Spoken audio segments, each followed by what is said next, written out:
এই সরকার কি ভারত বিরোধী সরকার, এটা কারো কারো ধারণা? দেখুন, আমি এক কথায় বলি, এটা হলো বাংলাদেশের পক্ষের সরকার, বাংলাদেশের স্বার্থের পক্ষের সরকার, আপনি যদি ডিপ্লোমেসি চিন্তা করেন।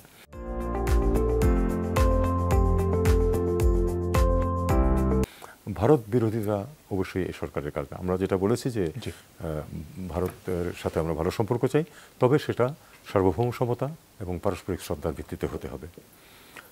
আপনি ভারত বিরোধী কথাবার্তা কারো কারো কারো বলেছিলেন, তো আপনি ভারতের দিকে তাকান না।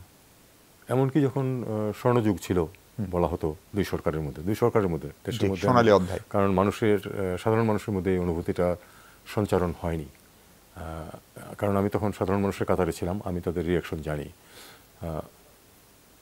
তখন কি ভারতীয় নেতৃবৃন্দ, একেবারে উপরের শ্রেণীর নেতৃবৃন্দ প্রচুর অপমানজনক কথা বলেননি বাংলাদেশ সম্বন্ধে? অমিত শাহ বলেছেন। কাজে যদি আমাদের দুই একজন যদি সরকারি পর্যায়েও কেউ যদি ভারত বিরোধী দু চার কথা বলে থাকে, এটা নিয়ে তো এত বেশি বিচলিত হওয়ার কিছু নেই। আমরা কাজ কি করছি, পররাষ্ট্র মন্ত্রণালয় কীভাবে এগোচ্ছে, প্রধান উপদেষ্টার অ্যাটিচিউড কি, এটা হলো গুরুত্বপূর্ণ। এবং আমি মনে করি যে বাংলাদেশ ভারত সম্পর্কটা গড়ে উঠতে হবে এই নীতির ভিত্তিতে। জি, আরেকটা বড় জিনিস হচ্ছে যে ভারতে যেহেতু বিদায়ী বা ক্ষমতাচ্যুত প্রধানমন্ত্রী যিনি, তিনি থাকছেন, সেটিও কি মানুষের যে সেন্টিমেন্ট ভারত নিয়ে, সেটিকে আরেকটু ভারত বিরোধী করে তুলছে কিনা?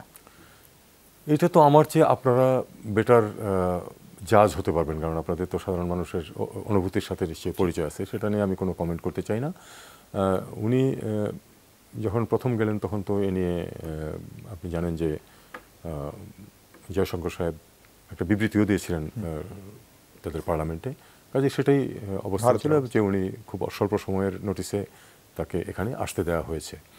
আমরা তখন যেটুকু শুনেছিলাম যে উনি হয়তো অন্য কোনো দেশে চলে যেতে চাইছেন, কিন্তু সেটা সম্ভব হচ্ছে না মনে হয়, যে কারণে হয়তো উনি এখানে আসেন। কী কারণে আসেন সেটা তো আমার পক্ষে বলা সম্ভব না, সেটা ভারতীয়রা বলতে পারবে। তবে এই ব্যাপারে আমাদের প্রধান উপদেষ্টা নিজে কিন্তু বলেছিলেন যে উনি ওখানে বসে যদি বিবৃতি দিতে থাকেন বাংলাদেশ সরকারের বিরুদ্ধে, সেটা সুসম্পর্ক সৃষ্টির ক্ষেত্রে অন্তরায় হতে পারে।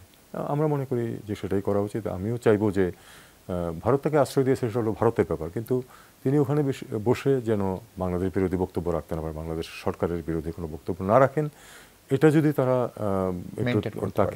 তাকে একটু এটা মেনটেন করাতে পারে, তাহলে আমি মনে করি যে সুসম্পর্ক প্রতিষ্ঠা সহজতর হবে।